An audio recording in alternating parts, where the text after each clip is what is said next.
IT job కోసం try చేస్తున్నారా? Coding tutor లో ట్రైనింగ్ తో పాటు స్టైఫండ్ అండ్ 100% జాబ్ గ్యారంటీ. గత కొంతకాలం నుంచి విదేశాల్లో ఉన్న తెలుగువారు ప్రాణాలు కోల్పోతున్నారు. కొందరు రోడ్డు ప్రమాదాల్లో చనిపోతుంటే ఇంకొందరు ప్రమాదవశాత్తు మరణిస్తున్నారు. తాజాగా తెలంగాణకు చెందిన మరో యువకుడు జీపీఎస్ ను నమ్ముకుని సౌదీ ఎడారిలో తప్పిపోయి మృతి చెందాడు. కుమారుడి మరణ వార్త తెలుసుకుని మృతుడి కుటుంబ సభ్యులు కన్నీరు మున్నీరుగా వెలిపిస్తున్నారు.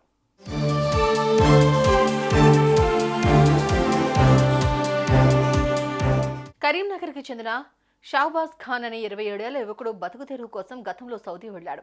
అక్కడే టెలికమ్యూనికేషన్స్ మెయింటెనెన్స్ కంపెనీలో టెక్నీషియన్ గా పనిచేస్తున్నాడు. అయితే ఇతడు గత 5 రోజుల కిందట తన స్నేహితుడిని కలిసేందుకు మరో వ్యక్తితో కలిసి జీపీఎస్ పెట్టుకుని కారులో బయలుదేరారు. కాగా జీపీఎస్ పనిచేయక దారి తప్పి ప్రమాదకరమైన రబ్ అల్ ఖలీ ఎడారి లోపలికి వెళ్లి అక్కడే చిక్కుకుపోయారు.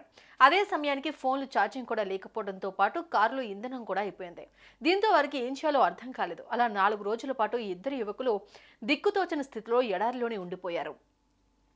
మండుతున్న ఎండల్లో ఆ ఎడారిలో డిహైడ్రేషన్కు గురై షాబాజ్ ఖాన్ తో పాటు అతని వెంట వెళ్లిన మరో వ్యక్తి కూడా ఎడారిలో ప్రాణాలు కోల్పోయారు.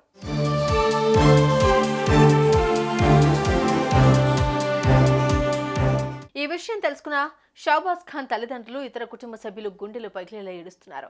బతుకు తెరువు కోసం సౌదీకి వెళ్లి ఇప్పుడు శవమై తిరిగొస్తున్నావా అంటూ కన్నీరు మున్నీరుగా విలిపిస్తున్నారు. షాబాజ్ ఖాన్ మరణంతో అతడి స్వగ్రామంలో విషాద ఛాయలు అలుముకున్నాయి. ఇక అధికారులు షాబాజ్ ఖాన్ మృతదేహాన్ని ఇండియాకు తీసుకొచ్చేందుకు ఏర్పాట్లు చేస్తున్నట్లుగా తెలుస్తోంది. ఇదే వార్త ఇప్పుడు స్థానికంగా తీవ్ర విషాదంగా మారింది.